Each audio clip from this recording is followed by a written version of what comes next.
হরে কৃষ্ণ। প্রিয় ভক্তবৃন্দ, আপনারা দেখছেন পরলোক টিভি। চৈতন্য মহাপ্রভুর তত্ত্ব বিশ্লেষণ করে চৈতন্য চরিতামৃততে বলা হচ্ছে, যদদ্বৈতং ব্রহ্ম উপনিষদি তদপশ্য তনুভা।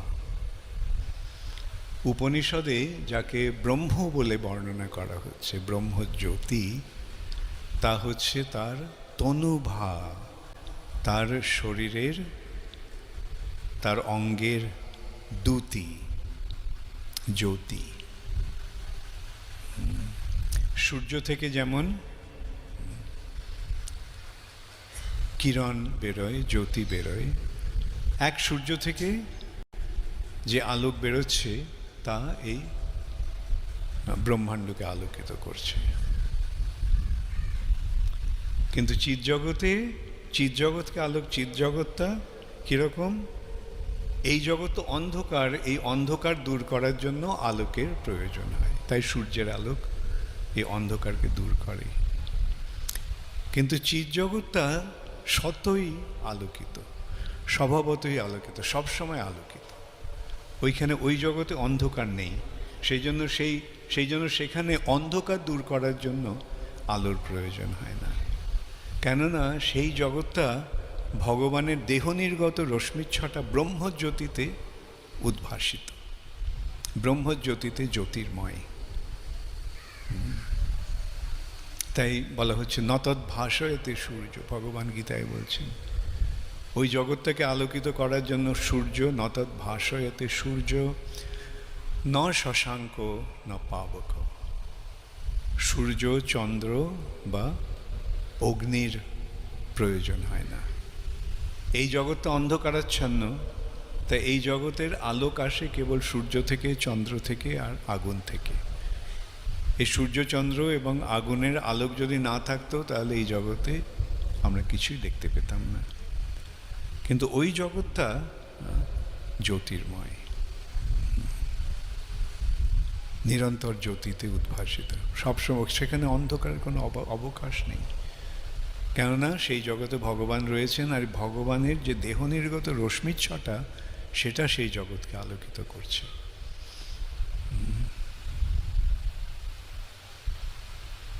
এখন আমরা যখন এরকম আলোকের মধ্যে থাকি তখন সেই আলোকটা কোত্থেকে আসছে, কিভাবে আসছে সেটা দেখা যায় না, আমরা অন্ধ হয়ে যাই। যেমন সূর্যের দিকে তাকালে দেখা যায় কি আমরা দেখতে পারি?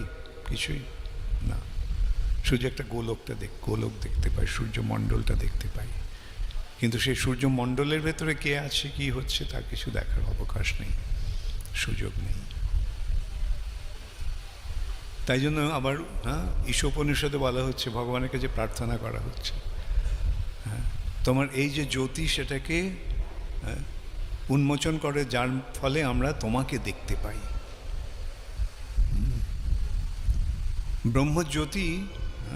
ব্রহ্মজ্যোতিটাও এমনই উজ্জ্বল, ওই জ্যোতিটা দেখলে আর কিছু দেখা যায় না। তাই জন্য যারা ব্রহ্মের অনুগামী তারা ভগবানের রূপ দেখতে পায় না।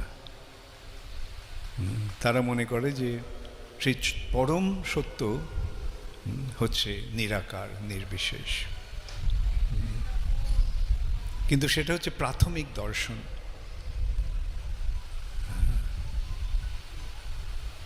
তারও ঊর্ধ্বে যে দর্শন, সেটি কি? য আত্মান্তর্যামী পুরুষ ইতি,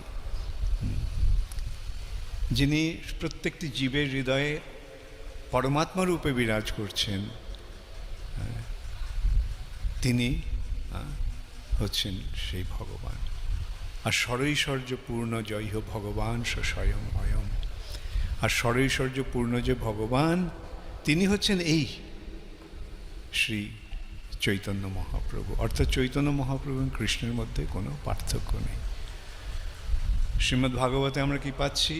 বদন্তি তত্ত্ববিদস্তত্ত্বং যজ জ্ঞানম অদ্বয়ম ব্রহ্মেতি পরমাত্মেতি ভগবান ইতি শব্দতে।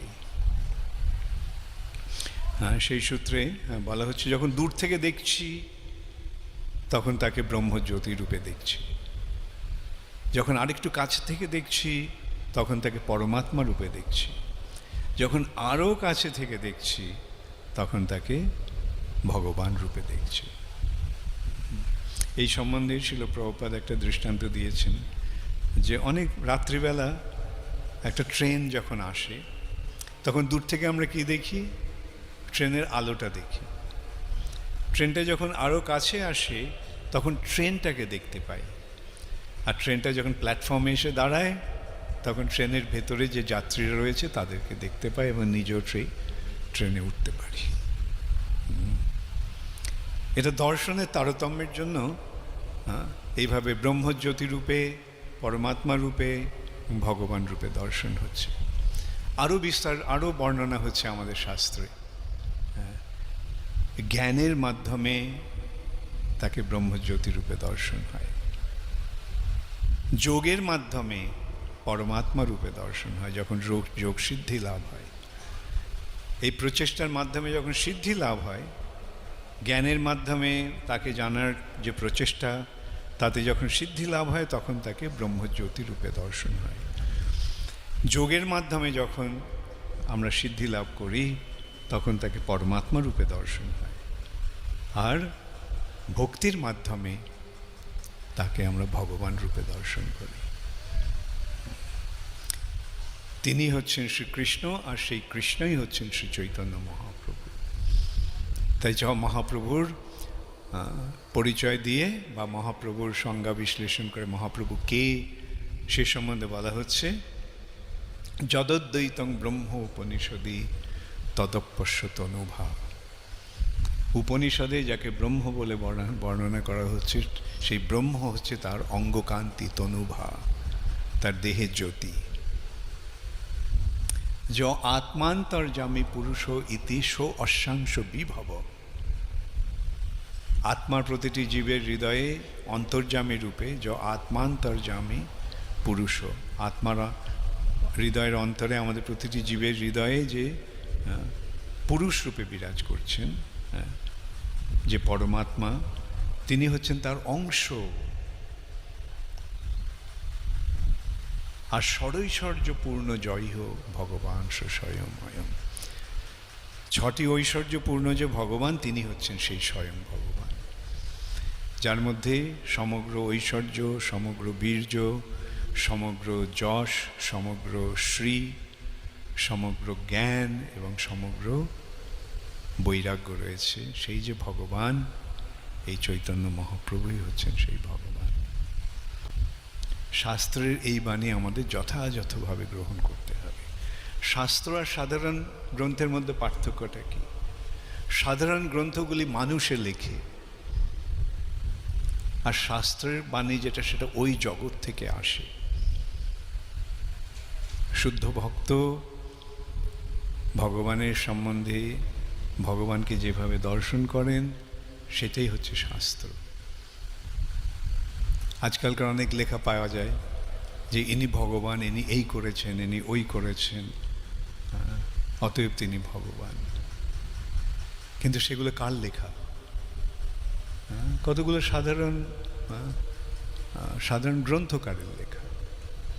নাটক নভেল যারা লেখে তারা লেখে এই সমস্ত। কিন্তু শাস্ত্রের বাণী ওই রকমের মানুষের লেখা নয়। শাস্ত্রের বাণী হয়, প্রথমে শাস্ত্র কিভাবে এলো? ভগবান নিজে ব্রহ্মার হৃদয়ে দিলেন সেটা। তেনে, তেনে মানে তার দ্বারা। কার দ্বারা? ভগবানের দ্বারা। ব্রহ্ম হৃদা, এই ব্রহ্মজ্ঞান আদি কবয়ে মৈহান্তি যৎসুরায়া। এই যে ব্রহ্মজ্ঞান, দিব্যজ্ঞান, তিনি ব্রহ্মার হৃদয়ে, আদি কবি ব্রহ্মার হৃদয়ে তিনি দান করেছিলেন, এবং সেটি ব্রহ্মা প্রকাশ করলেন বেদ। সেটি হচ্ছে বেদ। তারপরে পরম্পরার ধারায় এই জ্ঞানটি চলে আসছে। অতএব এটা মনে করা উচিত নয়, এটা মনে করলে ভুল হবে যে চৈতন্য চরিতামৃত একজন সাধারণ মানুষের লেখা একটা বই। যেমন কি অনেকগুলো কথা আছে, চরিতামৃত, কথামৃত। আজকাল এগুলো চরিতামৃত, কথামৃতের অভাব নেই। সব ভুইফোর ভগবান বেরোচ্ছে, আর তাদের তাদের চরিতামৃত কথামৃত বেরোচ্ছে। কিন্তু চৈতন্য চরিতামৃত সেরকমের কোনো গ্রন্থ নয়, বরং ওই সমস্ত গ্রন্থগুলি চৈতন্য চরিতামৃতের অনুকরণে হচ্ছে। চৈতন্য মহাপ্রভু যদি ভগবান হয় তাহলে ইনিও ভগবান। কিন্তু পার্থক্যটা এই যে ভগবান চৈতন্য মহাপ্রভু রূপে এসে বলছেন না আমি ভগবান, তিনি বলছেন আমি ভগবানের ভক্ত। আর এই সমস্ত লোকগুলি কি বলছে আমি ভগবান। এইটাই মহাপ্রভুর সঙ্গে তাদের পার্থক্য, এটা বুঝতে হবে সবার। ভগবান নিজে এসে বলছেন আমি ভক্ত, আর এই সমস্ত ভুইফোর ভগবানগুলো এসে বলছে যে আমি ভগবান। সেই জন্যই ভগবান এই কলিযুগে ভগবান হয়ে আসেননি। কেন এত সমস্ত নকল ভগবান বেরোবে এই কলিযুগে, তার মধ্যে তিনি হারিয়ে যেতে পারেন। তাই জন্য তিনি ভগবান রূপে না এসে ভক্ত রূপে এসে বলছেন যে কৃষ্ণস্তু ভগবান স্বয়ং, শ্রীকৃষ্ণ হচ্ছেন ভগবান। আর যারা বুদ্ধিমান তারা এটা বুঝতে পারবে, আর যারা নির্ভর তারা ওই হাটে বাটে গাজারে পাড়ায় পাড়ায় যে সমস্ত ভগবান বেরোচ্ছে তাদের অনুগমন করবে। এইটাই হচ্ছে কলিযুগের একটা বিশেষ বৈশিষ্ট্য, এবং কলিযুগের একটা মস্ত বড় দুর্ভাগ্য। এই যুগে ভগবানকে চেনা খুব কঠিন। কিভাবে ভগবানকে চিনতে হবে? শাস্ত্রের মাধ্যমে ভগবানকে চিনতে হবে।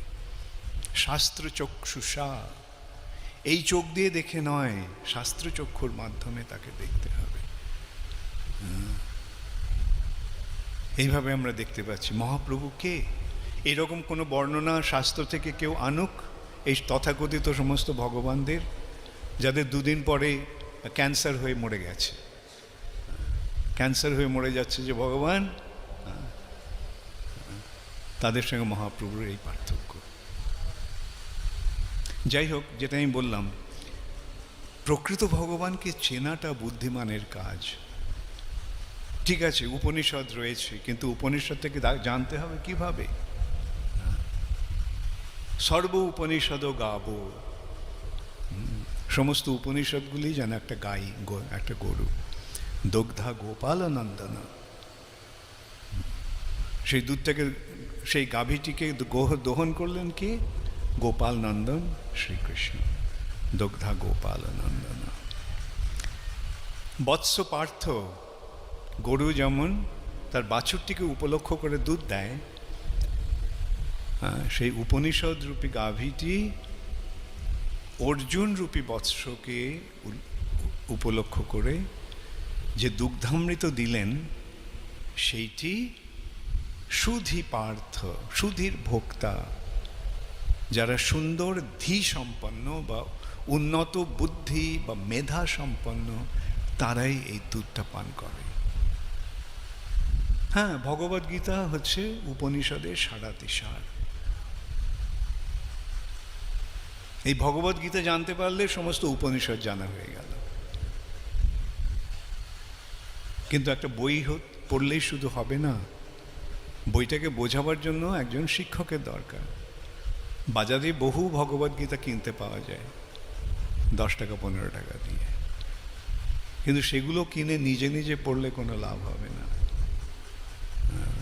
উপযুক্ত শিক্ষকের তত্ত্বাবধানে, অধ্যক্ষতায় সেটা পড়তে হবে, অর্থাৎ সদ্গুরুর নির্দেশনায় সেটা পড়তে হবে। যদি আমরা সেটা বুঝতে পারি, ব্যাস সব কিছু জানা হয়ে গেল। যস্মিন বিজ্ঞাতে সর্বমেবং বিজ্ঞাতং ভবতি, যাকে জানা হলে সমস্ত কিছু জানা হয়ে যায়, তিনি হচ্ছেন পরমেশ্বর ভগবান শ্রীকৃষ্ণ। এখানে প্রশ্ন হলে, আরে কৃষ্ণকে জানলে কিভাবে সব কিছু জানা হয়ে যাবে, কি করে সম্ভব? সে সম্বন্ধে একটা খুব সুন্দর দৃষ্টান্ত দেওয়া হচ্ছে। যখন সূর্য ওঠে তখন সূর্যের আলোকে আমরা সব কিছু দেখতে পাই। যখন অন্ধকার থাকে তখন কিছু দেখতে পাই না। মাঝে মাঝে হয়তো একটু প্রদীপ জ্বালিয়ে বা টর্চ জ্বালিয়ে কিছু দেখতে পারি। সেই দেখাগুলো আংশিক দর্শন, তাতে কাজ হয় না। এবং তাই মানুষ মনে করে যে দর্শন করতে হলে টর্চের দরকার বা ল্যাম্পের দরকার। কিন্তু যখন সূর্য ওঠে তখন কি আর ল্যাম্পের দরকার হয়? আংশিকভাবে জানার কোনো প্রয়োজন হয়? সূর্যের আলোকে আমরা সব কিছু দেখতে পাই। ঠিক তেমনই, ঠিক তেমনই, এটা একটা দৃষ্টান্ত। দৃষ্টান্তের উদ্দেশ্যটা কি? আংশিকভাবে বর্ণনা করা হচ্ছে, দেখিয়ে দেওয়া হচ্ছে, বুঝিয়ে দেওয়ার জন্য এই দৃষ্টান্ত। দৃষ্টান্ত তাই তত্ত্ব নয়। যেমন ওই গাছের ডালগুলির মাঝখান দিয়ে চন্দ্র দেখা যাচ্ছে, ওই গাছের ডালগুলির মাঝখানে চন্দ্র দেখা যাচ্ছে, তার মানে এই নয় যে গাছের ওই মাঝখানে চন্দ্র রয়েছে। চন্দ্র সবসময় গাছের মাঝখানে থাকে, এটা যদি কেউ মনে করে সেটা ভুল হবে। উদ্দেশ্যটা হচ্ছে চন্দ্রটা যেখানে আছে আমরা বোঝাবার জন্য বলা হচ্ছে গাছের মাঝখানে বা গাছের ডালগুলির মাঝখানে। এভাবে দৃষ্টান্ত দেওয়া হচ্ছে এবং সেটাই আবার বুঝিয়ে দেওয়া হচ্ছে। যেমন নবনীরদ নিন্দিত কান্তি ধরম, নবনীরদ বর্ষার জল ঘরা মেঘের নিন্দিত, তাকে নিন্দা করছে যে রংটি, সেটিকে সেই কান্তি হচ্ছে ভগবানের। বর্ষার জল ভরা মেঘের মতো ভগবানের রং নয়। বর্ষার জল ভরা মেঘটিকে যে নিন্দিত করে সেইটাই হচ্ছে তার অঙ্গকান্তি। তেমনি কুমকুমাক্ত কাঞ্চনাব্জ গর্বহারি গৌরভা, কুমকুম আর গলিত সোনা, কুমকুমাক্ত কুমকুম মিশ্রিত যে কাঞ্চন, তার গর্বটাকে খর্ব করছে, গর্বটাকে হরণ করছে যে রংটি, সেটি রাধারানীর গায়ের রং। রাধারানীর গায়ের রং এই নয় যে সোনার রঙের সঙ্গে আলতা মেশালে বা কুমকুম মেশালে যে রংটা হয় সেটা রাধারানীর গায়ের রং। এখন আমাদের তো ওই রাধারানীর গায়ের রং দর্শন করার যোগ্যতা নেই, কিন্তু আমরা কুমকুমের সঙ্গে সোনার রংটা মেশালে কীরকম রংটা হয় সেটা একটা অনুমান করতে পারি। এবং কি বলা হচ্ছে, তার গর্বকে হরণ করছে। সেটি হচ্ছে দৃষ্টান্ত আর বস্তুর পার্থক্য। দৃষ্টান্ত তো বস্তু নয়, বস্তুটাকে বোঝাবার জন্য দৃষ্টান্ত।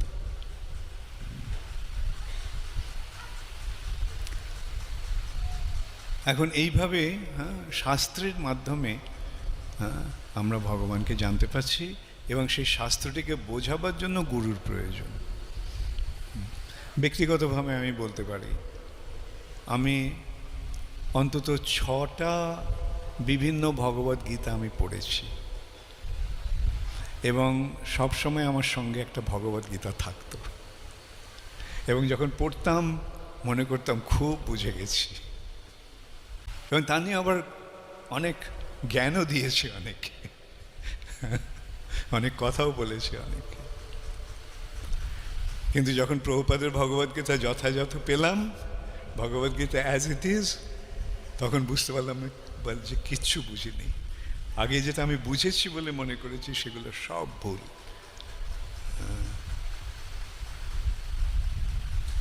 ভগবদ্গীতার অর্থ সেই জন্য বোঝার জন্য শিল প্রভুপাদের বিশ্লেষণের প্রয়োজন ছিল এবং সেটি লাভ করার ফলে আমি অন্তত বলতে পারি কিছুটা বুঝতে পেরেছি ভগবদ্গীতার বৈশিষ্ট্য।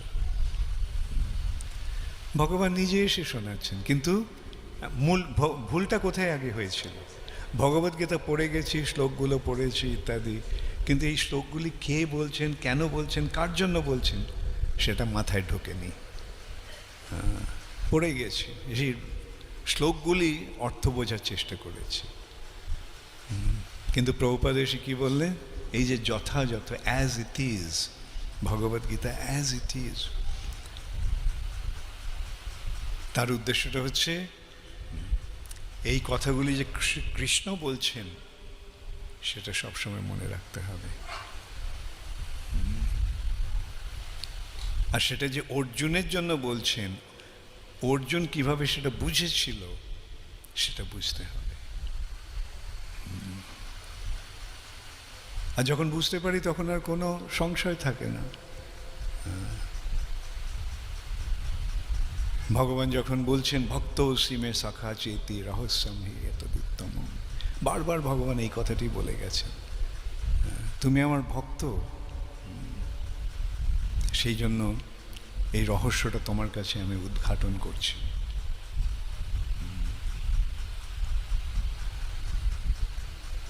তুমি আমার ভক্ত, তাই তোমাকে আমি এই জ্ঞানটা দান করছি। যদ বিজ্ঞান সমন্বিতম যজ জ্ঞাত্বা নেহ ভূয় অন্নজ জ্ঞাতব্যম অবশিষ্যতে।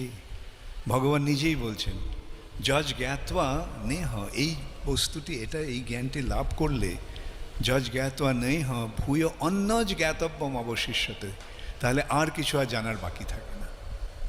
এই ভগবদ্গীতার বাণীটা যে কথাগুলি আমি বলছি সেটা যে বুঝে নাও, হ্যাঁ, তাহলে আর জানবার কিছু বাকি থাকবে না।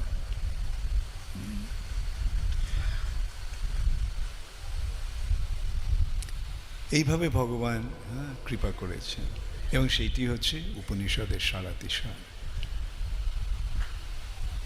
এবং সেইটি হচ্ছে জানার বিষয়। সেটা যখন জানতে পারি, তখন জানতে পারি ভগবান কে, এবং জানতে পারি ভগবান কেন শ্রী চৈতন্য মহাপ্রভু রূপে এসেছেন। কেন আমরা দেখতে পাচ্ছি তার দুজনের বলার মধ্যে কোনো পার্থক্য নেই। কৃষ্ণ যে কথা বলছেন, শ্রী চৈতন্য মহাপ্রভু সেই কথাটাই বলছেন, সে একই কথা। কৃষ্ণ বলছেন, অহং সর্বস্ব প্রভব মত্ত সর্বং প্রবর্ততে। সব কিছু আমার থেকে এসেছে, সব কিছু আমার থেকে উদ্ভূত হয়েছে, এবং সব কিছু আমাকে আশ্রয় করে বিরাজ করছে। মত্ত সর্বং প্রবর্ততে ইতিমত্বা ভজন্তে মান বুধা ভাব সমন্বিতা। যেটা জানতে পেরেছে সেই প্রকৃত জ্ঞান লাভ করেছে। এখানে ভগবান বলছেন যে আমি ভগবান, কৃষ্ণ বলছেন আমি ভগবান, আর চৈতন্য মহাপ্রভু বলছেন একলে ঈশ্বর কৃষ্ণ আর সব ভৃত্য। ওই কৃষ্ণই হচ্ছেন ভগবান। এবং ভক্তরূপে তিনি আমাদের শেখাচ্ছেন কিভাবে ভক্ত হতে হয়। যদিও ভক্তরূপে এসে তিনি এই কৃষ্ণ প্রেম আস্বাদন করছেন, এই কৃষ্ণ প্রেম আস্বাদন করার জন্যই তিনি রাধারানীর ভাব এবং অঙ্গকান্তি অবলম্বন করে এসেছেন। যদিও তিনি এইভাবে লীলা বিলাস করছেন, কিন্তু তার মাধ্যমে আমরা জানতে পারছি কিভাবে ভগবানের ভক্ত হতে হয়। তার মতো ভক্ত হতে পারবো না। ভক্ত কখনো বড় ভক্ত হওয়ার চেষ্টা করে না, ভক্তের অনুগমন করার চেষ্টা করে। আমরা কেউ চাইব না যে আমরা প্রভুপাদের মতো হব। আমাদের মনোভাব আমরা প্রভুপাদের দাসের অনুদাস হয়ে থাকব, সেইটি আমাদের জীবনের সার্থকতা। তেমনি শ্রী চৈতন্য মহাপ্রভুর অনুগামী হয়ে আমরা থাকবো। তিনি আমাদের দেখাচ্ছেন কিভাবে ভক্ত হতে হয়।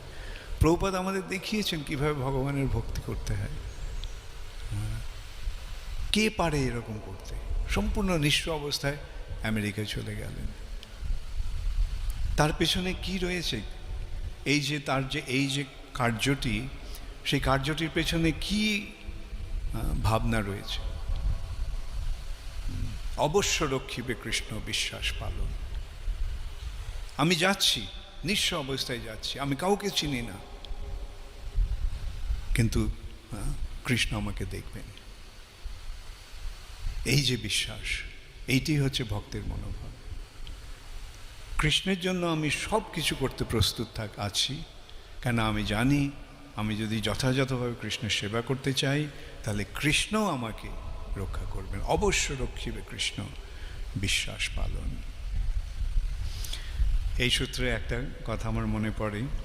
বৃন্দাবনে আমি প্রভুপাদের সেবা করছিলাম। আমাদের মধ্যে একজনে কেউ না কেউ রাত্রিবেলা প্রভুপাদের সঙ্গে থাকতাম। আমার ডিউটি ছিল 12টা থেকে 2টো পর্যন্ত। তো একদিন গরমকালে ছিল প্রভুপাদ ঘরের ভেতরে শুতেন না, ছাতের উপরে শুতেন, ছাতে শুতেন, ওই দড়ি খাটিয়া তে শুতেন, মশারি থাকতো। তো একদিন রাত্রিবেলা প্রভুপাদ ঘুমোতে পারেননি, প্রায়ই হতো তিনি ঘুমোতে পারতেন না। তিনি অনুবাদ করতেন এবং কখনো কখনো তিনি এমনি বসে থাকতেন। তো আমি ওনাকে ম্যাসাজ করছিলাম, উনি বসেছিলেন আর আমি পেছন থেকে ওনাকে ম্যাসাজ করছিলাম। তখন দেখলাম প্রভুপাদের যে বৃন্দাবনে যে প্রভুপাদের বাসস্থান কোয়ার্টার্স, তার পাশেই হচ্ছে আমাদের গেস্ট হাউস। এবং দেখলাম তখন রাত প্রায় 1টা বাজে, অনেকে কয়েকজন ভক্ত, বিদেশি ভক্ত, তারা তাদের জানলা থেকে প্রভুপাদকে দেখছে। দূর দূর থেকে এসেছে, আমেরিকা থেকে এসেছে, অস্ট্রেলিয়া থেকে এসেছে, নিউজিল্যান্ড থেকে এসেছে, ইউরোপ থেকে এসেছে। কিন্তু প্রভুপাদের সাক্ষাৎ লাভ করাটা এতই দুর্লভ ছিল তখন যে তারা এত দূর থেকে এলেও প্রভুপাদের সান্নিধ্য লাভের সুযোগ পায়নি। তারা ওই রাত্রিবেলা প্রভুপাদকে ওই ছাদের তাদের ঘরের জানলা দিয়ে দেখছে। তা আমি হঠাৎ চোখ পড়লো, আমি দেখলাম যে কয়েকজন এইভাবে জানলা দিয়ে দেখছে। তখন আমার একটা মনে ভাব এলো এই যে আমার কি পরম সৌভাগ্য যে আজ হাজার হাজার ভক্ত প্রভুপাদের দর্শন লাভের জন্য কেবল দূর দূরান্ত থেকে এসেছে। আর আমার এমনই সৌভাগ্য যে আমি শিল প্রভুপাদের সঙ্গে থেকে তার সেবা করা। তখন আমি বলেছিলাম প্রভুপাদকে, প্রভুপাদ আমার প্রায় মনে হয় যে কেন আপনি যখন আমেরিকাতে একলা ছিলেন তখন আমি কেন এলাম না আপনাকে সেবা করার জন্য। প্রভুপাদ কিছুক্ষণ চুপ করে থেকে আমাকে বললেন, আমি কখনোই একলা ছিলাম না, কৃষ্ণ সব সময় আমার সঙ্গে ছিল।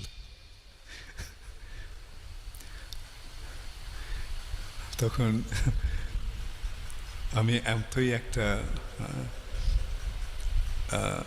নিজের নগণ্যতা অনুভব করলাম, আমি কে প্রভুপাদের সেবা করার জন্য, আমি কে? তিনি কৃপা করে আমাকে এই সেবা করার সুযোগ দিচ্ছেন। কৃষ্ণ যার সঙ্গে থেকে যার সব সময় যাকে দেখছে, যার সমস্ত রক্ষণাবেক্ষণ করছে, তার সেবা করার আমি কে? আমার সেবার তার কী বা প্রয়োজন?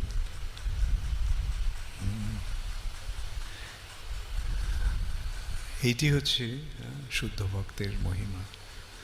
তাদের সর্বক্ষণ তাদের বিশ্বাস আছে, দৃঢ় বিশ্বাস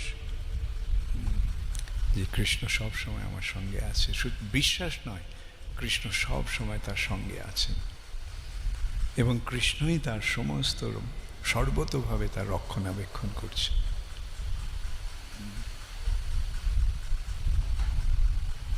এবং তাই জন্যই ভক্ত কোনো কিছু করতে দ্বিধা বোধ করে না, কৃষ্ণের জন্য আমি করছি, সুতরাং ভয় কি? আর সাফল্য আসুক না আসুক সেটা কিছু যায় আসে না, কৃষ্ণের ওপরে। আমি কৃষ্ণের সেবা করছি, আমার এই সেবাটা কৃষ্ণ গ্রহণ করবেন কি করবেন না সেটা তার উপরে নির্ভর করছে। আমি কে? এই যে সুযোগটা পেয়েছি এটাই আমার পরম সৌভাগ্য।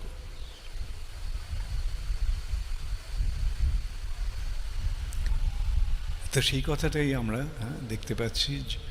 এই যে শচীনন্দন, এই শচীনন্দন যদিও ভক্তরূপে এসেছেন, তিনি হচ্ছেন জগন্নাথ স্বয়ং। জয় জয় জগন্নাথ শচীর নন্দন, ত্রিভুবন করে যার চরণ বন্দন। ত্রিভুবন, উচ্চলোক, স্বর্গলোক, মর্তলোক, পাতাললোক, সেখানে সর্বত্রই তিনি পূজিত হচ্ছেন, তার সকলে তার চরণ বন্দন করছে। ত্রিভুবন করে যার চরণ বন্দন। নীলাচলে তিনি শঙ্খ চক্র গদাপদ্মধারী। আর নদিয়া নগরে এই যে শচীনন্দন, তিনি দণ্ডকমণ্ডল ধারণ করে রয়েছে। কেউ বলে পূরবেতে রাবণ বধিলা। এই ব্যক্তিটি পূর্বে রাবণকে বধ করেছিল শ্রী রামচন্দ্র রূপে, এবং গোলকেরও বৈভব লীলা প্রকাশ করিলা। গোলকের বৈভব লীলা তিনি প্রকাশ করেছিলেন। আর শ্রীরাধার ভাবে এবে গোড়ায় অবতার। শ্রীমতী রাধারানীর ভাব নিয়ে তিনি এখন এসেছেন শ্রী চৈতন্য মহাপ্রভু রূপে, গৌরাঙ্গ রূপে, গোড়ায় অবতার। এসে তিনি কি করলেন? হরে কৃষ্ণ নাম গৌর করিল প্রচার। তিনি হরে কৃষ্ণ মহামন্ত্র, হরিনাম মহামন্ত্র তিনি প্রচার করলেন। শ্রীরাধার ভাবে এবে গোড়ায় অবতার, হরে কৃষ্ণ নাম গৌর করিল প্রচার।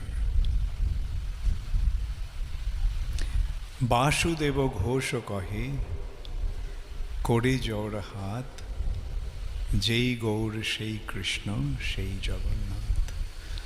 বাসুদেব ঘোষ শ্রী চৈতন্য মহাপ্রভুর অতি অন্তরঙ্গ পার্ষদ, তিনি করি জোর হাত, তিনি বলছেন যেই গৌর সেই কৃষ্ণ সেই জগন্নাথ। যিনি গৌর সেই কৃষ্ণ সেই জগন্নাথ। বাসুদেব ঘোষ কহে করি জোর হাত,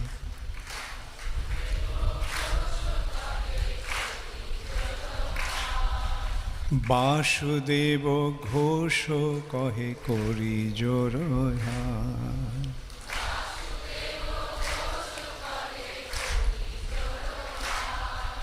যেই গৌর সেই কৃষ্ণ সেই জগন্নাথ।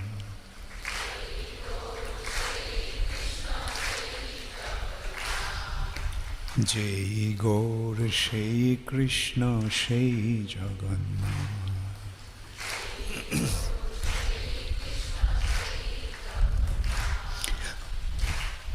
হরে কৃষ্ণ হরে কৃষ্ণ কৃষ্ণ কৃষ্ণ হরে হরে, হরে রাম রাম রাম